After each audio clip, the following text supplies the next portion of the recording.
नमस्कार, स्वागत छ तपाईहरुलाई मेरो युट्युब च्यानलमा। आज हामी सिक्न गइरहेका छौं BBS third year taxation and auditing पार्टको हामी न्यूमेरिकल सिक्ने छौं आज।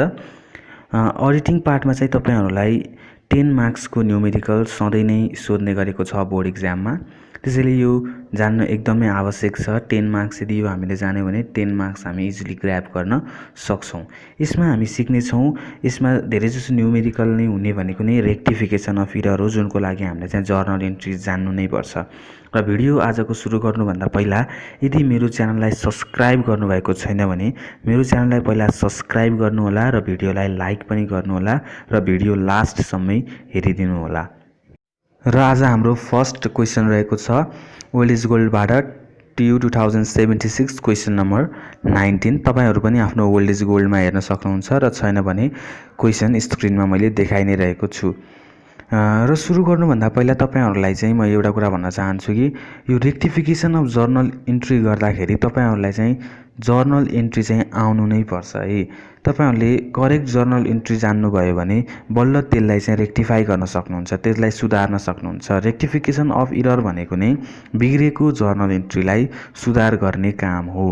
र तपाईहरुले बिगार्नु भयो जर्नल एन्ट्री गर्दै जाँदा त्यसलाई कसरी सुधार्नुहुन्छ त, कसरी के जर्नल एन्ट्री बन्यो भने चाहिँ त्यो बिग्रेको एन्ट्री चाहिँ करेक्ट हुन्छ त, त्यही नै हामी सिक्छौं रेक्टिफिकेसन अफ इररबाट। त्यसैले तपाईहरुलाई नर्मल जर्नल एन्ट्री चाहिँ आउनै पर्छ। र यदि तपाईहरुलाई जर्नल एन्ट्री आउँदैन भने पनि मैले जर्नल एन्ट्रीको भिडियो पनि गराएको छु, त्यो सिरिजमा गएर तपाईहरु हेर्न सक्नुहुन्छ। लिंक चाहिँ मैले त्यसको डिस्क्रिप्सनमा दिए। र हामी फर्स्ट क्वेशन हेरौं 2076 को आईमा हेरौं। आईमा हाम्रो क्वेशन कस्तो प्रकारको हुन्छ त सुरुमा त्यो बुझौं है। सुरुमा छ salary paid to Narayan RS 20,000 wrongly debited to his account. मैले सुरुमै भनिसकेको छु हामीलाई क्वेशन आउने भनेको चाहिँ रङ के भयो त भनेर दिन्छ र हामीले त्यसलाई रेक्टिफाई भनेको सुधार कसरी गरेर जर्नल एन्ट्री गराउन सक्छौं, त्यही नै हाम्रो मेन क्वेशन हुन्छ। र हाम्रो एन्सर भनेकै त्यसलाई रेक्टिफाई सुधार गर्ने नै हाम्रो एन्सर हो। हामीलाई यहाँ रङ के भयो भन्छ र हामीले त्यसलाई रेक्टिफाई सुधार कसरी गर्ने त भनेर नै हामी सिक्ने हो। यसमा मैले चाहिँ तपाईहरुलाई यहाँ एकदम सिकाउने तरिकाले एकदम सरल तरिकाले गरेर देखाएको छु। आईमा के भनेको छ हेर्नु है, salary paid to Narayan RS 20,000। यहाँसम्म चाहिँ रङ छैन, यहाँसम्म ठिकै छ। त रङ के भयो अब भन्छ wrongly debited to his account. र हामी फर्स्ट क्वेशनमा हेरौं हामीले यसलाई कसरी रेक्टिफिकेसन एन्ट्री हामी प्रिपेयर गर्न सक्छौं त भनेर हामी त्यसको वे टेक्निक हेरौं है। हामी सुरुमा चाहिँ एउटा करेक्ट एन्ट्री गराउनु पर्ने हुन्छ भने एउटा चाहिँ रङ एन्ट्री गराउनु पर्ने हुन्छ। र त्यसको लागि करेक्ट एन्ट्री गराउनको लागि हामीलाई चाहिँ के आवश्यक पर्छ त, हामीलाई जर्नल एन्ट्री जान्नु नै पर्ने आवश्यक पर्छ। र त्यसको लागि चाहिँ यदि तपाई जान्नुहुन्न भने मेरो भिडियो हेर्न सक्नुहुन्छ, लिंकमा मैले दिएको छु। र यदि जान्नुहुन्छ भने त एकदम राम्रो नै कुरा भयो।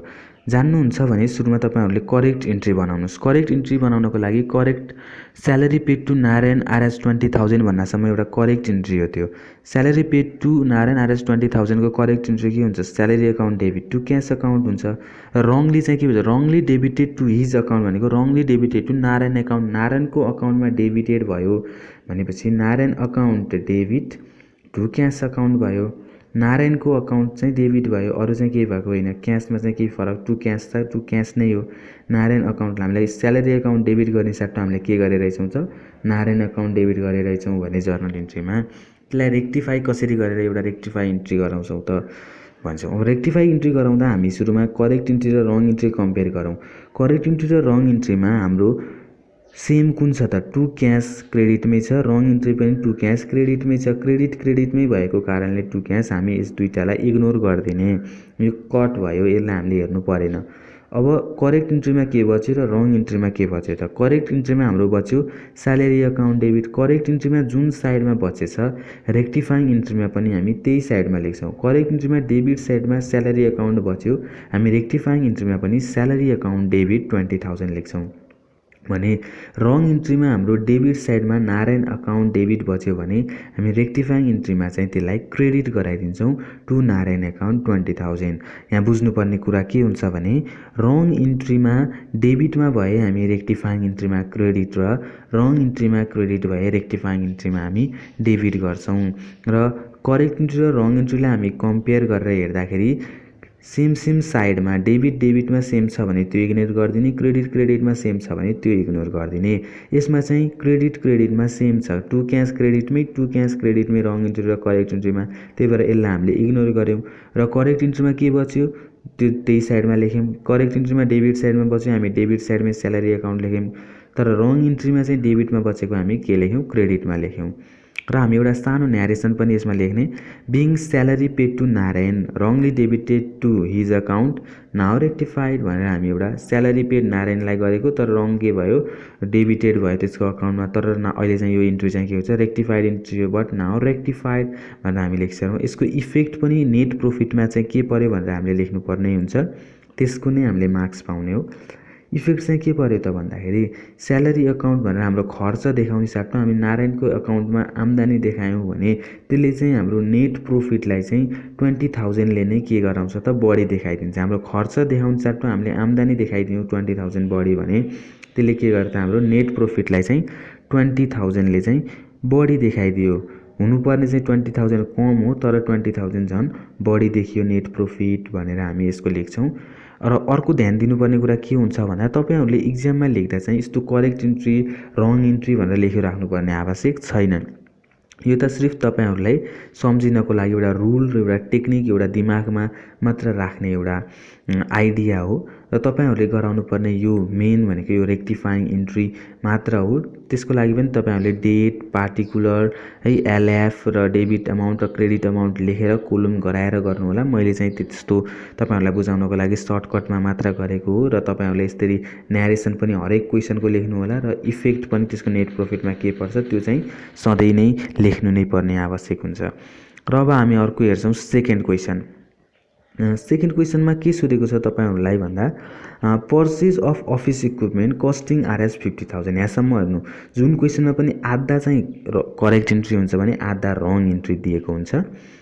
Purchase of office equipment costing RS 50,000, यहाँसम्म करेक्ट इन्ट्री छ। अफिस इक्विपमेन्ट खरिद गर्यो, has been wrongly debited to purchase account. Office equipment चाहिँ खरिद गर्यो तर चाहिँ पर्चेज अकाउन्टमा लगेर चाहिँ त्यसलाई देखायो भनेको र रङ भयो। पर्चेज अफ अफिस इक्विपमेन्ट भन्ने सामान खरिद गरिदिएपछि त उसले देखाउनु पर्ने केमा हो त, अफिस इक्विपमेन्टकै अकाउन्टमा देखाउनु पर्ने हो। पर्चेज अकाउन्टमा चाहिँ कतिखेर देखाउँछौँ, जब गुड्स पर्चेज गर्छौँ मात्र हामी पर्चेज अकाउन्टमा देखाउँछौँ। नत्र गुड्स बाहेक अरू जे पनि सामानहरू किन्छौँ हामी त्यही सामानकै नामको अकाउन्ट हामी छुट्टै खोल्छौँ। तर यसले चाहिँ अफिस इक्विपमेन्ट अकाउन्टमा होइन कि पर्चेज अकाउन्टमा देखाएछ, गुड्स किनेको अकाउन्टमा लगेर राखिदिएछ भने त्यसको नेट प्रफिटमा इफेक्ट के हुन्छ र रेक्टिफाइङ इन्ट्री हामी कसरी प्रिपेयर गर्छौँ त हेरौँ। सुरुमा हामी नझुक्किकन नै करेक्ट इन्ट्री र रङ इन्ट्री बनाएर हामी प्र्याक्टिस गर्ने। एक साइडमा करेक्ट इन्ट्री गराउने र एक साइडमा रङ इन्ट्री गराउने। हामी हरेक क्वेसनहरू यसरी प्र्याक्टिस गऱ्यौँ भने हामी पछि यो करेक्ट इन्ट्री र रङ इन्ट्री गराइराख्नुपर्ने आवश्यक पर्दैन। यो जस्ट प्र्याक्टिसको लागि हो। करेक्ट इन्ट्री भनेको अफिस इक्विपमेन्ट पर्चेज गर्यो 50,000मा भनेपछि पर्चेज भनेको डेबिट नेचर हो। अफिस इक्विपमेन्ट एकाउन्ट डेबिट के गयो त, क्यास गयो टु क्यास एकाउन्ट भनेर 50,000 लेख्छौँ। रङ के गर्यो त, त्यसलाई चाहिँ अफिस इक्विपमेन्ट अकाउन्टमा देखाउने साटो पर्चेज अकाउन्टलाई डेबिटेड गरिदियो भनेपछि purchase account debit to cash account 50,000। र मैले भने सेम साइडमा सेम भएको चाहिँ हामी काट्दिने। सेम साइड क्रेडिटमै क्यास अकाउन्ट सेम छ भने क्यासको हामीलाई इग्नोर गरिदिने। र करेक्ट इन्ट्रीमा डेबिटमा बच्यो त्यो हामी डेबिटमै लेख्छौँ के त, अफिस इक्विपमेन्ट। रङ इन्ट्रीमा नि डेबिटमा बच्यो त्यसलाई हामी क्रेडिटमा लेख्छौँ टु पर्चेज एकाउन्ट। यसको न्यारेसन के छ त, being purchase of office equipment Rangli entered into purchase account now rectified भनेर हामी यसको न्यारेसन लेख्छौँ। यसको इफेक्ट चाहिँ के पर्यो त, इफेक्ट चाहिँ नेट प्रफिटमा यसको इफेक्ट के पर्यो भन्दाखेरि हामीले चाहिँ अफिस इक्विपमेन्ट भनेर अफिसको लागि किनेपछि अफिसमा चाहिँ हाम्रो सामान बढ्यो, त्यो भनेको चाहिँ क्यापिटल बढेको हुन्छ, त्यो चाहिँ एक्सपेन्सेसलाई हामी मान्दैनौँ। र गुड्स किनेको भनेको चाहिँ एक्सपेन्सेस हो। र पर्चेज अकाउन्ट भनेर त्यसले एक्सपेन्सेस बढी देखाइदिएपछि खर्च बढी देखाइदियो 50,000ले भने त्यसले चाहिँ नाफा पनि 50,000ले कम देखिन्छ भनेर net profit was under stated by 50,000 भनेर हामी एउटा सानो इफेक्ट पनि हामी लेखिदिन्छौँ। र थर्डमा हामीलाई के सोधेको छ भने sales book was overcast by 30,000। Sales book चाहिँ ओभरकास्ट, त्यो ओभरकास्ट र अन्डरकास्टको चाहिँ हामीले करेक्ट इन्ट्री र रङ इन्ट्री भनेर सम्झिराख्नु पर्दैन। यसको पनि सजिलो तरिका छ, हेर्नु होला। सेल्स बुक वाज ओभरकास्ट भनेको 30,000ले चाहिँ बढी देखाइयो भनेको छ। अमाउन्टमा मात्र मिस्टेक छ। अघि केमा आइमा के मिस्टेक थियो त भन्दा साइडमै मिस्टेक थियो हेर्नु है। यहाँ चाहिँ डेबिट साइड यो नारायण अकाउन्टलाई चाहिँ डेबिट साइड गरिदियो हैन, त्यो रङ थियो। यसमा चाहिँ पर्चेज अकाउन्टमा चाहिँ रङ साइडमा लगेर राखिदियो हैन, पर्चेज अफिस इक्विपमेन्ट अकाउन्ट राख्ने साटो पर्चेज अकाउन्ट राखिदियो, त्यो अकाउन्टमा मिस्टेक थियो। अमाउन्टमा केही मिस्टेक थिएन। अब यसमा चाहिँ अमाउन्टमा मिस्टेक छ के, सेल्स बुक चाहिँ 30,000 ले बढी देखाइदियो भनेपछि मैले के भनेको छु हजुरहरूलाई, रङ साइडमा भएको डेबिट छ भने क्रेडिटमा देखाउनु रेक्टिफाइड इन्ट्री गर्दा, र क्रेडिटमा छ भने डेबिटमा देखाउनु। र सेल्स बुक भनेको चाहिँ हामी जहिले पनि क्रेडिट साइडमा हुने कुरा हो। र अभियसली अब क्रेडिट साइडमा रङ भएपछि हामीले त्यसलाई डेबिट साइडमा राख्यौँ भने मात्रै करेक्ट रेक्टिफाई हुन्छ। जसले sales book was overcast, sales book चाहिँ बढी क्रेडिट देखियो 30,000मा भने हामीले त्यसलाई चाहिँ डेबिट गरिदिन्छौँ 30,000। हामी त्यही नै हामी केही नभनिकन एउटा सानो एउटा रिटर्न फर्ममा मात्र लेख्छौँ, sales account should be debited by RS 30,000। Sales account credit nature हो, तर क्रेडिट 30,000ले बढी भयो भने हामीले 30,000 चाहिँ हामी डेबिट साइडतिर सेल्स अकाउन्ट लेखिदियौँ भने त्यो चाहिँ करेक्ट रेक्टिफाइड इन्ट्री हुन्छ। र त्यसको इफेक्ट चाहिँ नेट प्रफिट चाहिँ बढी देखियो। हामीले सेल्समा चाहिँ 30,000 बढी लेख्नु भनेको रेभेन्यू 30,000ले बढी देखिने हो, र रेभेन्यू बढी 30,000ले देखिएपछि हाम्रो नेट प्रफिट पनि 30,000ले बढी देखिन्छ। त्यही नै हाम्रो यो नेट प्रफिटमा पर्ने असर हो। र अर्को क्वेसन हामीलाई के दिएको छ भन्दा अ सेल अफ इन्भेस्टमेन्ट, जस्तै यहाँ पर्चेजसँगै रिलेटेड, पर्चेजमा अघि हामीले अफिस र इक्विपमेन्ट किन्दाखेरि गुड्स बाहेक अन्य सामग्री किन्दाखेरि त्यही सामग्रीकै अकाउन्ट छुट्टै बन्छ भने जस्तै गुड्स बाहेक अन्य सामग्री हामी सेल्स गर्दाखेरि त्यही सामग्रीकै नामको खाता बन्छ है। अ सेल्स अफ इन्भेस्टमेन्ट 15,000, यहाँसम्म करेक्ट इन्ट्री छ। इन्भेस्टमेन्ट बेच्यो 15,000मा, सेल्स हाम्रो क्रेडिट नेचर हो, was credited to sales account, तर सेल्स चाहिँ sales of investment account credit गर्ने साटो सेल्स अकाउन्ट भनेर मात्र क्रेडिट गरिदियो भनेपछि चाहिँ यसले रेभेन्यू बढी देखायो होला। यसको मैले तपाईँहरूलाई देखाउने छु करेक्ट इन्ट्री र रङ इन्ट्री हामी सुरुमा गरि नै हाल्ने। करेक्ट इन्ट्री के भयो त, इन्भेस्टमेन्ट बेच्यो भनेपछि क्यास आयो, cash account debit to investment account. र रङ के गर्यो त, cash account debit to sales account, goods sales गर्ने बेलामा मात्र सेल्स अकाउन्ट भनेर लेख्ने हो, तर यसले इन्भेस्टमेन्ट सेल गरेको हो, इन्भेस्टमेन्ट अकाउन्ट लेख्ने साटो सेल्स अकाउन्ट लेख्यो। अब सेम कुन साइड छ त, डेबिट साइडतिर सेम छ क्यास अकाउन्ट, यसलाई इग्नोर गरिदिनु। करेक्ट इन्ट्रीमा क्रेडिट साइडमा बचेछ, त्यो क्रेडिट साइडमै लेखिदिनु, रेक्टिफाइड इन्ट्रीमा टु इन्भेस्टमेन्ट भनेर 15,000 लेखिदिनु।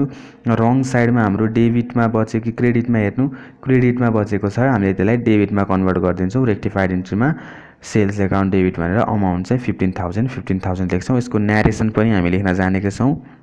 A sales of investment was credited to sales account, now rectified भनेर हामी एउटा सानो न्यारेसन लेखिदिने। र यसले नेट प्रफिटमा के असर गर्छ त, नेट प्रफिट चाहिँ अब हामीले खास इन्भेस्टमेन्ट बेचेको हो त्यसलाई हामी खासै प्रफिटमा हामी गन्दैनौँ, तर पनि सेल्स गुड सेल्स गरिसकेपछि त हाम्रो प्रफिट रेभेन्यू इन्क्रिज हुन्छ, र रेभेन्यू खासमा इन्क्रिज भएको छैन, तर हामीले पोस्ट चाहिँ रेभेन्यू इन्क्रिज गरिदियौँ भने चाहिँ के हुन्छ त, 15,000ले प्रफिट पनि बढी देखिने भयो। तर त्यही नै हाम्रो के हुन्छ त, नेट प्रफिटमा आएको इफेक्ट हुन्छ। नेट प्रफिटमा चाहिँ यहाँ के देखियो त, 15,000 चाहिँ बढी देखियो है। अब अर्को क्वेसन छ, गुड्स पर्चेज फ्रम, यो पनि राम्रो र इम्पोर्टेन्ट, यस्तो पनि आइ नै राख्छ। Goods purchase from mister Rajesh amounting RS 25,000 has been wrongly entered into sales book.